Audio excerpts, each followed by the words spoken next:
Alors, à la rubrique motion sans préavis, tel que convenu lors de la séance de jeudi dernier, nous allons maintenant procéder au débat reporté sur la motion de M. le député de Mercier, qui se lit comme suit. Que l'Assemblée nationale invite le ministère de la Santé et des Services sociaux, ainsi que le ministère du Développement durable, de l'Environnement, de la Faune et des Parcs, à agir avec diligence et totale transparence pour faire la lumière sur les impacts socio-sanitaires et environnementaux de l'ensemble des activités du port de Québec sur son milieu, qui dépassent le quartier Limoilou. Que l'Assemblée nationale invite les autorités du port de Québec à soumettre son projet d'augmentation de 50 de sa capacité de transit au cadre québécois d'évaluation des impacts environnementaux. Alors, Monsieur le leader adjoint, est-ce qu'il y a des... Merci, Monsieur le Président. Donc, il y a consentement pour débattre de cette motion pour un temps d'environ 1 minute par intervenant. Tout d'abord, en commençant par le député de Mercier, suivi par le député de Jean Lesage, du ministre de l'Environnement et du Développement durable, ainsi que du député de Chauveau. D'accord. Merci, Monsieur le leader adjoint. Alors, donc, je comprends qu'il y a un temps de parole d'une minute. Il y a consentement pour un temps de parole d'1 minute pour 4 intervenants. Monsieur le député de Mercier.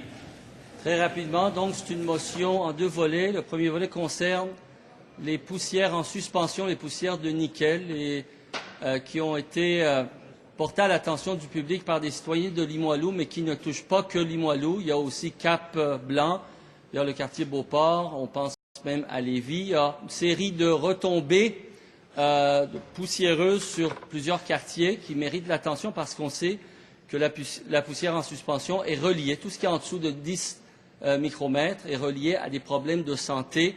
C'est une question de santé publique et les citoyens ont le droit de savoir. Deuxièmement, il y a un autre volet, c'est que l'ensemble des activités du port ont un impact sur leur environnement. Donc, l'augmentation de 50 qui est projetée, ce n'est pas certain, mais qui est projetée, va avoir des conséquences. Et comme n'importe quel projet de développement, il est normal de demander au port de le soumettre à des audiences publiques sur ses impacts environnementaux. Merci beaucoup, Monsieur le Président. Alors, merci, Monsieur le député de Mercier. Je cède maintenant la parole au député de Jean Lesage. Monsieur le député. Merci beaucoup, Monsieur le Président. Monsieur le Président, écoutez, comme je l'ai mentionné la semaine passée, les citoyens de Limoilou sont inquiets. Et c'est effectivement un problème qui persiste par rapport à ce qu'on en parle, par rapport au nickel, le fameux nickel dans Limoilou. Par contre, il n'y a pas seulement les résidents, Monsieur le Président, mais aussi les commerçants et la réputation de Limoilou aussi qui en paie le prix. Et je vais vous avouer que j'aime pas nécessairement non plus que ce soit seulement une identification d'un projet qui soit identifié seulement qu'à une personne. Je pense que plusieurs sont pointés du doigt.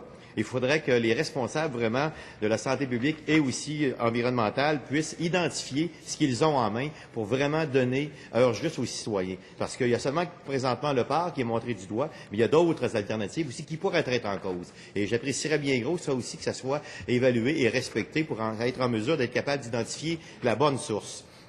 Et j'aimerais aussi rassurer l'ensemble de la population le plus rapidement possible et non pas d'attendre seulement qu'en avril, auquel, là, à ce moment-là, déjà là, c'est déjà tard et je pense que les gens méritent d'avant tout d'avoir une réponse rapidement, Monsieur le Président. Merci, Monsieur le député de Jean Lesage. Je cède maintenant la parole au député de Chauveau. Monsieur le député. Merci, Monsieur le Président. Quand il est question de santé publique, il ne faut surtout pas faire de partisanerie politique. Il faut que tout le monde se donne la main pour qu'on fasse la lumière sur la situation. Ce qui se passe dans le quartier de Limoilou inquiète, à juste titre, la population. Il est important de donner l'heure juste, le plus rapidement possible, mais surtout de la façon la plus certaine possible. C'est pourquoi on en appelle à tous les ministères concernés, ici au provincial, ou encore avec les gens du port, ou encore avec les gens de la ville, à se donner la main pour faire la lumière sur cette situation-là, débusquer le problème et amener des solutions. Et Monsieur le Président, comme le disait si bien le député de Jean Lesage, il n'y a pas uniquement le port qui est interpellé là-dedans, puisque des sources de pollution peuvent venir également, soit de l'usine de papier qui n'est pas tellement loin, de l'incinérateur, des autoroutes et des anciennes usines qui peuvent encore émettre des éléments qui peuvent contaminer l'air ambiant. Monsieur le Président, il n'y a pas de place à la partisanerie, il y a de place à de l'information juste et pertinente. Merci. Merci, Monsieur le député de Chauveau. Je cède maintenant la parole au député Johnson, ministre de l'Environnement et durable. Merci, Monsieur le Président. Le gouvernement partage tout à fait les préoccupations exprimées sous différentes formes par mes collègues ici Et sachez, Monsieur le Président, que toutes les ressources du ministère sont déjà à pied d'œuvre pour identifier la source de ces émissions. La localisation est notre priorité. L'accompagnement, le cas échéant, pour être sûr que ce soit, arrêté, quel que soit le type de source dont il s'agit. Et s'il y a lieu, il n'y aura pas de passe-droit. S'il y a des démarches vers une sanction pénale qui s'impose, eh bien, nous irons dans cette direction-là.